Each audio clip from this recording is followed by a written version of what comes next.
Radio Campus, faites votre radio. Des émissions thématiques ou musicales tous les soirs à partir de 18h et le week-end sur le 93.3. Retrouvez toutes les émissions de Campus en podcast sur campus-clermont.net. Bonjour, bienvenue sur Radio Campus, je suis Maxence Bianchi, nous sommes aujourd'hui au CAP dans le cadre de la résidence de journalistes organisée par l'Université Clermont-Auvergne. Nous vous proposons une émission CAP sur les médias pour parler notamment de l'éducation aux médias et à l'information. À mes côtés pour présenter Marine Gadou. Salut Marine, de quoi va-t-on parler dans l'émission aujourd'hui ? Bonjour Maxence, bonjour à tous. Au programme aujourd'hui, on accueille Déborah Hadot. On abordera dans 3 chroniques le BUT Infocom Parcours Journalisme, l'éducation aux médias et le rapport de confiance entre les Français et les médias. Nos journalistes ont aussi interviewé Martin Pierre et Kathleen Lecornec qui témoigneront sur l'éducation aux médias. Pour commencer, notre journaliste va nous parler d'une alternative aux écoles de journalisme reconnues, le BUT Infocom Parcours Journalisme. Mais celle-ci est-elle vraiment accessible à tous ? Réponse avec Romain. Et oui Marine, on le sait, faire des études de journalisme, ce n'est pas donné à tout le monde. Alors oui, je vous l'accorde, il y a d'autres moyens de devenir journaliste en passant par des licences de droit, de sciences politiques ou même de littérature. Mais l'on n'apprend pas vraiment à être de véritables journalistes, à faire des interviews, des articles. Vous allez aussi me rétorquer qu'il existe 14 écoles reconnues partout en France, ce à quoi je vous répondrai qu'elles sont payantes, ultra sélectives et surtout que la plupart ne sont accessibles qu'à partir du master. Heureusement, certains proposent une formation publique, gratuite, qui participeront peut-être à une réelle démocratisation du métier. C'est le cas des UT de Lannion, de Cannes, reconnue par l'État, et de la petite dernière, fondée en 2018 à Vichy, sous l'égide de l'Université Clermont-Auvergne, qui n'a pas encore été reconnue. Ces 3 IUT proposent des BUT, acronyme de Bachelor Universitaire Technologique, une formation en 3 ans. Je parlais tout à l'heure d'une démocratisation, d'une meilleure accessibilité à la profession. Malheureusement, il y a comme un hic. En bon journaliste, je suis retourné sur Parcoursup 2 ans après pour observer les chiffres d'admission à ces BUT l'an dernier. Et le moins que l'on puisse dire, c'est que les résultats sont édifiants. Si l'on fait une moyenne du nombre de candidats admis par rapport au nombre de dossiers déposés sur les 3 écoles, seulement 2,3% des candidats ont intégré une de ces formations, dont la sélection, je vous le rappelle, se fait sur dossier. On se pose alors la question, doit-on forcément venir d'un milieu aisé pour devenir journaliste ? Alors pas forcément, puisqu'il existe de nombreuses aides pour plus ou moins subvenir à des besoins d'étudiants, à commencer par les bourses qui sont versées chaque mois par le Crous et qui confèrent un avantage majeur, les repas à 1 € au restaurant universitaire. Bref, reparlons au journalisme, rentrons dans le vif du sujet, le BUT journalisme de Vichy, proposé par l'Université Clermont-Auvergne, qu'on appelle aussi UCA. Alors, qu'est-ce qu'on fait en BUT journalisme ? Pour faire simple, les étudiants jonglent entre presse écrite, radio, web et même télévision. Ces futures grandes plumes touchent un peu à tous les formats, du simple article à l'interview, en passant par le reportage. Un bon soldat ne sortant pas des armées, l'université dispose d'un matériel assez conséquent qui est à disposition de tous, caméra, appareil photo de trépied et même micro. Mais le BUT, c'est aussi des rencontres avec des professionnels. Les étudiants ont notamment eu l'occasion d'assister aux 80 ans du prix Albert Londres qui se tenait en 2023 à Vichy, avec en prime une mini-conférence de presse en présence de l'ancienne ministre de la Culture, Rima Abdul-Malak. Alors oui, ces formations en journalisme sont le millésime pour tout étudiant. Il faut se battre pour avoir sa place, mais le jeu en vaut la chandelle, puisqu'en plus de la théorie, il y a aussi de la pratique. Le BUT journalisme, c'est une formation hyper professionnalisante grâce au stage de fin d'année et à l'alternance qui est proposée lors de la 3e année. De quoi amorcer avec brio une transition vers le monde du journalisme, un monde fermé où les rêves les plus chers peuvent se réaliser. C'est important de mettre en lumière ces écoles publiques de journalisme qui persistent là où le privé prend beaucoup de place. Ces écoles participent aussi à l'éducation aux médias et à l'information, c'est ce que l'on appelle l'EMI. Elles se développent de plus en plus ces dernières années en France. Martin Pierre, président du club de la presse Auvergne, est également formateur en EMI depuis une quinzaine d'années. Un entretien exclusif réalisé par Noah Quesyon et Hugo Gay. Locale, participative, Indépendante, Radio Campus, faites votre radio. Des émissions thématiques ou musicales tous les soirs à partir de 18h et le week-end sur le 93.3. Retrouvez toutes les émissions de Campus en podcast sur campus-clermont.net.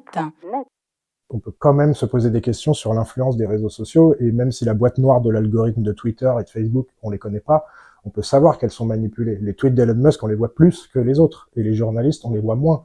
Et ça, c'est de l'analyse par des chercheurs du CNRS. Donc ça veut dire que Il y a un moment, l'esprit critique, c'est pas que pour les jeunes. Au contraire, hein, les jeunes, ils vont être souvent stigmatisés, alors qu'ils ont déjà mis en place des choses pour se protéger parfois entre eux. Hein. Mais moi, c'est pour les adultes aussi, c'est pour les seniors, des seniors déconnectés ou au contraire qui voudraient se reconnecter. Hein. Moi, j'ai travaillé dans un EHPAD à faire un atelier EMI. Bernadette, 102 ans, elle avait une tablette et elle a redécouvert le monde. Et elle m'a dit, c'est génial. C'est pas moi, c'était aussi les animateurs de l'EHPAD. Mais voilà, il en faut pour tout le monde parce que là c'est un vrai enjeu démocratique. Hein. Et pour vous, comment on pourrait changer cette tendance, faire repartir à la hausse la confiance entre la population et les médias? Ben moi, je connais 2 solutions que je pratique maintenant depuis plus de 15 ans. C'est l'éducation aux médias, évidemment, mais massifier pour tous, évaluer pour savoir si ça marche. Hein. Si on est en train de faire les pimpins dans un coin avec un micro, peut-être que ça marche pas. Hein. Si par contre, on voit quelles compétences on veut activer, et après, si les gens nous disent, OK, là, je m'en sers pour vérifier des sources, ça marche. Et la deuxième chose, c'est plus de diversité dans notre métier. Moi, je soutiens la Chance pour la diversité dans les médias. C'est une association qui envoie des gens des campagnes, des gens de la ruralité profonde, des gens de la banlieue populaire de Paris ou de Vénissieux, Lyon, etc., pour venir dans les médias. On les pousse, on les aide, on les forme, et on leur paye parfois les écoles et le déplacement pour les concours, parce qu'en fait, ils vont apporter un nouveau souffle dans la profession. Si on a tout le temps les mêmes gens qui se ressemblent, eh ben les Français qui regardent la télé, ils disent moi pourquoi je l'écouterais, ces gens ne me ressemblent pas, je comprends pas, ça se fait à Paris, etc. Donc il faut décentraliser tout ça, il faut qu'on mette de l'air frais dans la profession. Donc il faut des jeunes, hein, on a une profession vieille, presque 45 ans de moyenne d'âge, les gens partent pas toujours à la retraite. Bah, laissons la place aux nouvelles idées, aux innovations, sans perdre notre fonction d'informer aussi, hein, puisque c'est quand même la fonction de base de la PQR notamment et qui est en difficulté. Donc c'est aussi il faut se méfier un petit peu de l'écosystème parce que les médias sont rachetés, les grands groupes se concentrent et donc ça pose aussi des questions. Et donc le NI, ça peut être une solution aussi pour... on parle des rachats, des influences des propriétaires des médias. Est-ce que le NI peut être une solution pour que la population se rende compte de toutes ces influences aussi? La population, elle se doute de plein de choses, mais elle a aussi plein de fantasmes. Et puis d'ailleurs, quand on dit la population, c'est un peu particulier, mais les gens que je rencontre, voilà, ils me posent ces questions-là. C'est pas toujours, est-ce que Patrick Cohen à France Inter, il est sympa? C'est plutôt des trucs, mais alors est-ce que vous êtes libre? Et la censure, et l'autocensure, qu'est-ce que c'est? Et en fait, on est dans une démocratie avec une diversité de presse énorme. On n'est pas comme en Russie, on n'est pas non plus comme aux États-Unis où il y a des déserts médiatiques, c'est-à-dire des parts entiers du continent américain qui sont plus informés par la presse locale et simplement par les réseaux sociaux. Hein. C'est deux tiers de la population est sur Facebook. Donc ça veut dire que la chambre d'écho, elle est énorme quand on parle dans ces tuyaux-là. Et l'éducation aux médias, c'est simplement descendre un peu de notre tour d'ivoire et aller voir ce qui se passe dans la rue. C'est le principe du reporter. Donc s'il y a un problème de confiance, il faut demander aux gens, aller voir, leur dire pourquoi. Et eux, ils vont nous parler de concentration. Mais le monde des médias, c'est la radio, enfin le service public et des entreprises privées. Et les entreprises privées, on n'a pas de moyens de contrôler les actionnaires, de savoir qui rachète. Leur but, c'est faire de l'argent. Donc c'est pour ça que le service public, c'est important, malgré toutes les réformes de l'audiovisuel dont on nous parle. La résidence de journalistes lancée par l'université Clermont-Auvergne a pour objectif de sensibiliser les étudiants et les enseignants aux enjeux des médias et de l'information. C'est ce qu'on appelle l'EMI. Vincent, que signifie l'EMI ? EMI, ça ne veut pas dire expérience de mort imminente, mais bien éducation aux médias et à l'information. C'est donc une matière qui vise à adopter le bon comportement face à l'information et les médias en tout genre. Presse écrite, radio, télévision, mais aussi le web qui prend une place de plus en plus importante dans l'information. Une nécessité pour l'Organisation des Nations Unies pour l'éducation, la science et la culture, autrement dit l'UNESCO, qui a inscrit dans ses recommandations qui ont été signées par les États membres. Mais alors concrètement, comment est mise en place cette éducation aux médias et à l'information ? L'EMI est intégré dans les programmes scolaires depuis 2006 et est encore plus présent depuis 2013. Cette éducation aux médias intervient des cycles 2 à 4, autrement dit du CP à la terminale. Cela fait partie intégrante du parcours citoyen. Les professeurs peuvent s'appuyer pour mener à bien cette mission sur le CLEMI, le Centre de liaison de l'enseignement et des médias d'information, qui met en ligne plusieurs ressources et exercices pour aiguiser la connaissance des élèves sur les médias. Cette action est principalement portée par les professeurs documentalistes d'histoire et géographie ou bien les professeurs de français, mais elle peut être aussi portée par des journalistes qui viennent en cours sensibiliser. Pourquoi cette éducation est-elle si importante ? Alors l'EMI est lié au travail d'analyse des représentations stéréotypées des discours de haine, de la désinformation et de la mauvaise information. Elle rejoint donc des enjeux d'éducation à la responsabilité individuelle et collective et se déploie dans un monde marqué par l'omniprésence du numérique et l'accès facilité à des contenus non vérifiés, notamment sur des sujets en lien avec les sciences et le développement durable. Ça, ce n'est pas moi qui le dis, mais le ministère de l'Éducation nationale qui a mis en place donc ces programmes. Il est donc essentiel dans un monde où les fake news se propagent aussi vite que les maladies de connaître les réflexes pour trouver une information fiable, véridique et vérifiée. D'ailleurs, l'État ne s'y trompe pas puisqu'il a notamment, sous le ministère de la Culture, mis en place à partir de 2016, donc après les attentats de Charlie Hebdo, des résidences de journalistes. Alors vous allez peut-être me demander, c'est quoi les résidences de journalistes ? Eh bien tout simplement, une journaliste vient s'implanter pendant plusieurs semaines à un endroit pour construire avec les acteurs locaux un projet d'éducation aux médias. Et c'est donc le cas de Déborah Addo à Clermont. Et c'est pourquoi nous sommes réunis ici. Nos journalistes terrain Hugo et Nils se sont rendus à Vichy pour interviewer Kathleen Lecornec, animatrice de nombreux projets autour de l'éducation aux médias et à l'information. On les écoute tout de suite. Donc, je suis Kathleen Lecornec-Boulet, je suis responsable de la bibliothèque universitaire de l'Orangerie à Vichy et j'ai aussi une casquette de coordinatrice du réseau des médiathèques Vichy, Bellerive et QC. Est-ce que vous avez des actions particulières en faveur de l'éducation aux médias dans toutes ces BU ? Alors on en a plusieurs. Déjà au niveau de la bibliothèque de l'Orangerie, on réalise des formations documentaires à destination des étudiants, notamment une sur le plagiat. Donc, alors tout ce qui est plagiat, autoplagiat, éviter de plagier quand on fait des bibliographies, des choses comme ça, et surtout repérer les fake news, les fausses informations, savoir où les chercher, savoir comment ne pas se faire avoir justement. Donc ça fait partie de cette formation-là. Donc, qui est donnée maintenant depuis 6 ans au pôle universitaire et à la quasi-totalité des filières, puisque c'est une formation qui justement est interdisciplinaire. Donc on la fait aussi bien aux étudiants en santé qu'en lettres, qu'en droit, que voilà. Donc ça touche tous les étudiants. Et donc depuis cette année plus particulièrement, donc depuis le mois de janvier et jusqu'au mois d'avril, je fais partie d'un groupe de travail avec d'autres bibliothécaires formateurs de l'UCA cette fois, où on intervient dans le cadre du NUE Libre, autour de l'éducation aux médias et à l'image, donc en lien avec le CAP et le projet, la thématique annuelle du CAP qui porte sur l'EMI cette année. Et donc l'objectif est de faire 2 heures de formation chaque semaine à des étudiants de licence 2e et 3e année, donc pour leur faire découvrir un petit peu les médias. Vos capacités de formation, du coup, se concentrent principalement sur un public étudiant, sur un public jeune, voire à partir de quel âge, par exemple ? Alors, moi, en tant que bibliothécaire formateur, je suis plutôt sur les étudiants, effectivement, puisque je suis en BU. Donc, ça va plutôt être 18, bac, post-bac, on va dire. Donc, après 18, il n'y a pas d'âge derrière. Après, l'EMI, on la traite dès le collège, dès le lycée. Moi, j'ai un bac cinéma audiovisuel à la base, avant d'avoir fait les masters que j'ai fait. Donc, ça peut s'orienter et ça peut s'adapter. On va faire notamment, dans le cadre de l'UE, un jeu qui s'appelle Jouer à débattre, autour de l'IA, qu'on a adapté pour les étudiants, mais à la base, c'est un jeu qui se destine au public collège.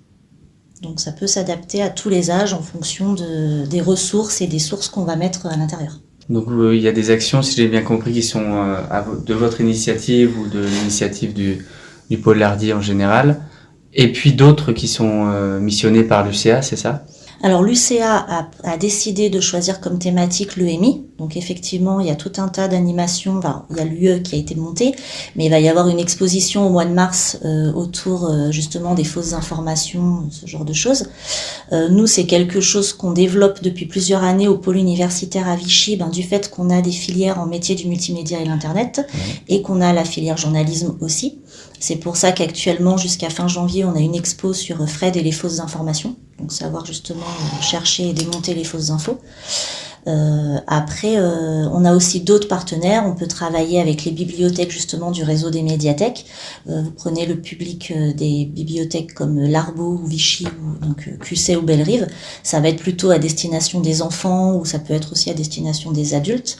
Mais il y aura toujours cette idée de justement de montrer l'éducation aux médias et de montrer que c'est pas qu'aux étudiants ou pas qu'à un public particulier. Ça touche tout le monde justement.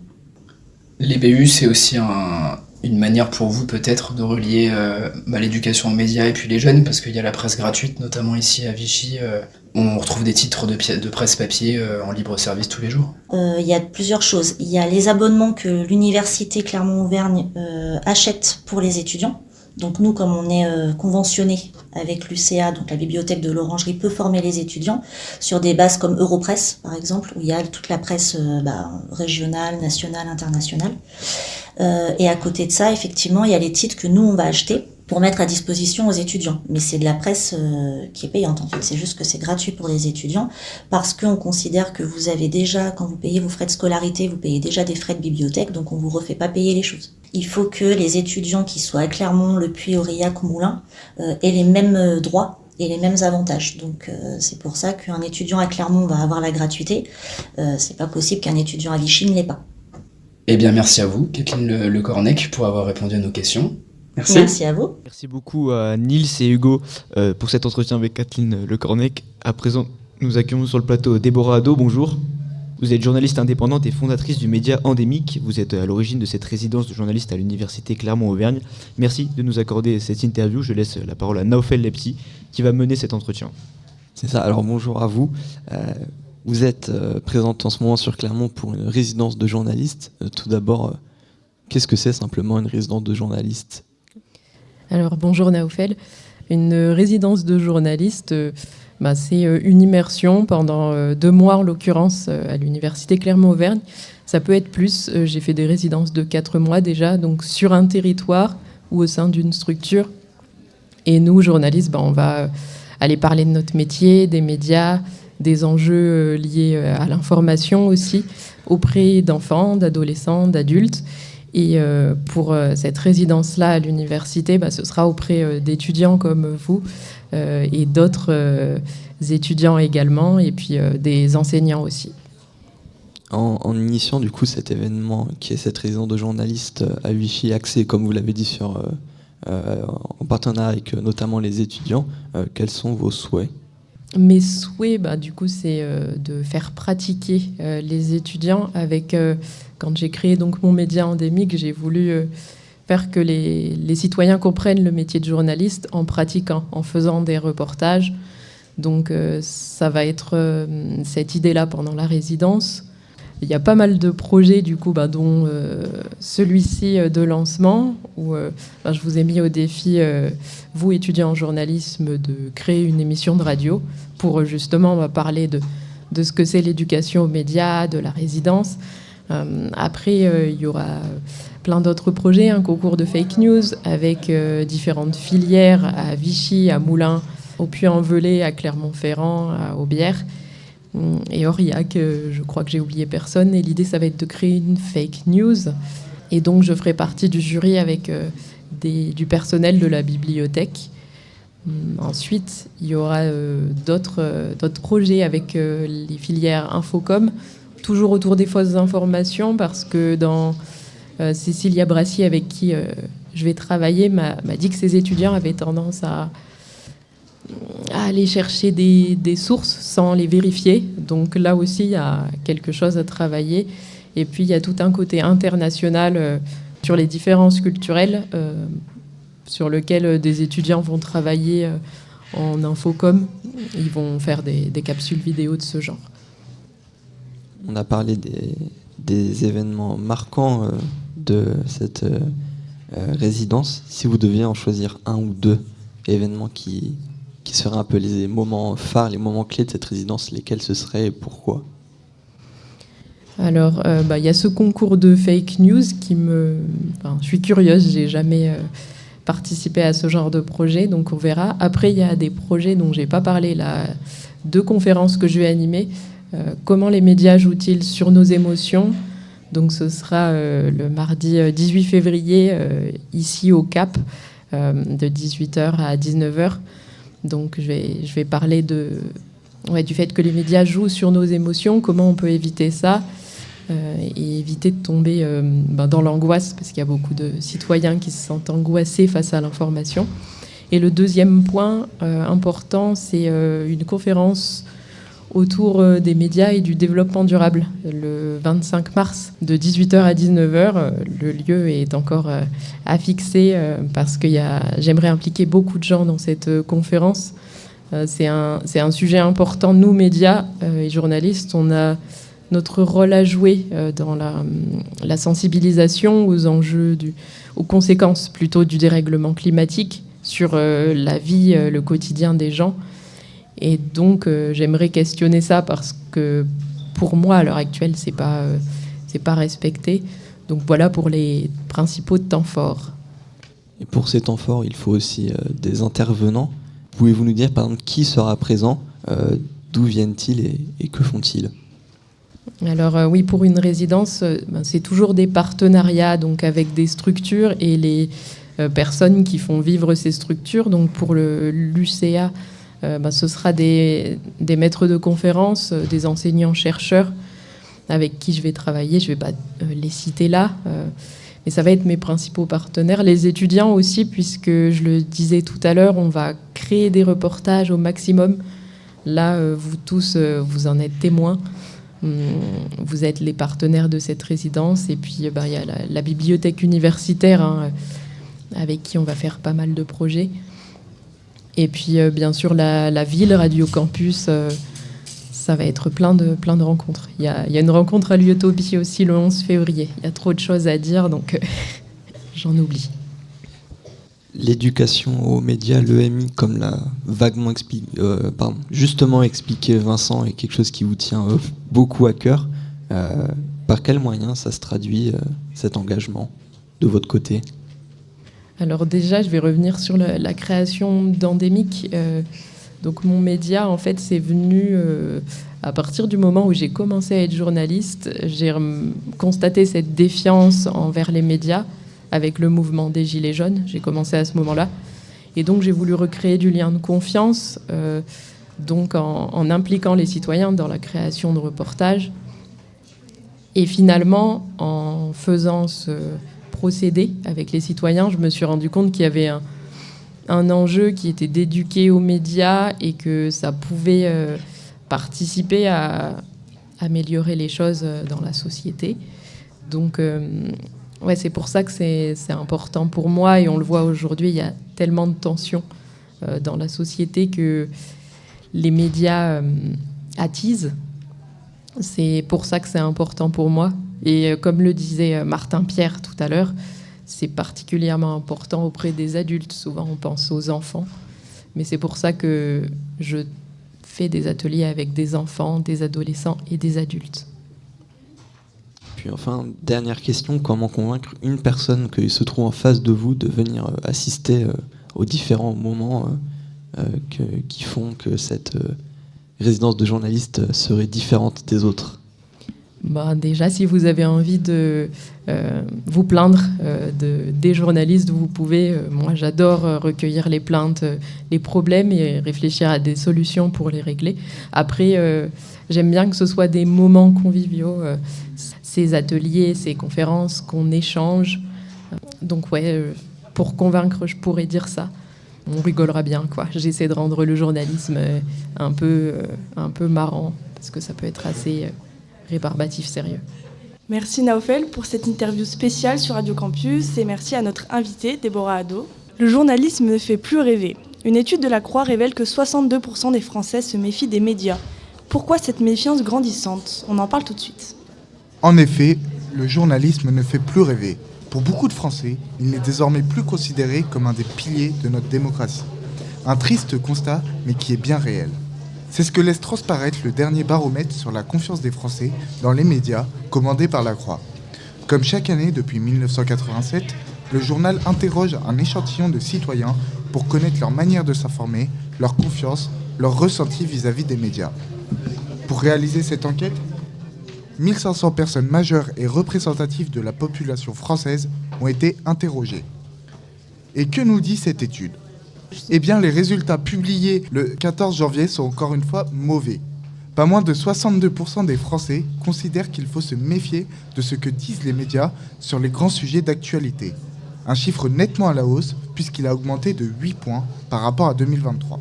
Parallèlement, 82% des Français disent ressentir de la fatigue ou du rejet par rapport à l'actualité, dont 51 affirment que ça arrive souvent. Des pourcentages alarmants, mais qui ne sont pas nouveaux. La confiance envers les médias s'est petit à petit dégradée depuis les années 2000. La montée en puissance des chaînes d'information en continu et l'arrivée du numérique ont commencé à éroder l'opinion positive qu'avaient les citoyens sur les journalistes. Mais c'est réellement en 2015 que la tendance s'est accélérée. Après les attentats de Charlie Hebdo et du Bataclan, les Français ont commencé à ressentir une uniformisation du traitement médiatique. À partir de ces événements, l'éventualité que les journalistes ne fassent pas bien leur travail commence à émerger chez de nombreux citoyens. De nombreuses polémiques émergent ensuite, n'aidant pas à redorer leur blason. Entre 2018 et 2019, par exemple, le mouvement des Gilets jaunes s'en est pris aux médias, leur reprochant de ne pas les soutenir ou de déformer leurs revendications. Ce sentiment qui s'est ensuite diffusé à travers une partie de la population participe à la défiance globale. L'INA estimait en 2019 que la médiatisation du mouvement a souvent été vécue comme un répertoire de trahison au service des intérêts des élites politiques et financières. Cette période est un tournant dans la chute de la confiance adressée aux médias. Le Covid, enfin, avec ses multiples contradictions et une ligne jugée trop gouvernementale, a terminé d'instaurer une défiance de la population envers le journalisme. Un rapport de 2021 du Conseil d'analyse économique affirme que le déficit de confiance dans les médias a été un facteur aggravant de la pandémie en France. Mais après une telle fracture, une réconciliation entre médias et citoyens est-elle toujours possible ? Même si cela prendra du temps, le retour de la confiance n'est pas impossible. Pour cela, les médias doivent de nouveau se rapprocher des intérêts et des préoccupations des Français. Le défi est de taille, mais de plus en plus de journalistes sont conscients de la méfiance qu'ils inspirent et souhaitent se reconnecter avec le public. Des médias indépendants comme Blast ou Mediapart se sont par exemple lancés dans une approche différente du journalisme qui séduit certains dégoûtés. Aux médias traditionnels, maintenant, de se renouveler. Merci Camille d'avoir éclairci sur le sujet de la confiance des Français envers les médias. Il est l'heure pour nous de conclure cette première partie d'émission. Merci à tous nos intervenants présents en plateau ou sur le terrain. Merci à Déborah Hadot et d'avoir été là aujourd'hui, sans oublier Kathleen de Cornec et Martin Pierre pour avoir répondu aux questions de nos journalistes de terrain. Retrouvez toute notre actualité sur notre page Instagram ICJ-Actu, tenue tout au long de ces 2 jours par Laura et Margot. Merci à elles. Merci aussi à Marine d'avoir été à mes côtés. Merci Maxence, merci à vous chers auditeurs d'avoir été au rendez-vous. On se retrouve vite pour une nouvelle édition. À très vite sur Radio Campus. Locale, participative, Indépendante, Radio Campus, faites votre radio. des émissions thématiques ou musicales tous les soirs à partir de 18h et le week-end sur le 93.3. Retrouvez toutes les émissions de Campus en podcast sur campus-clermont.net.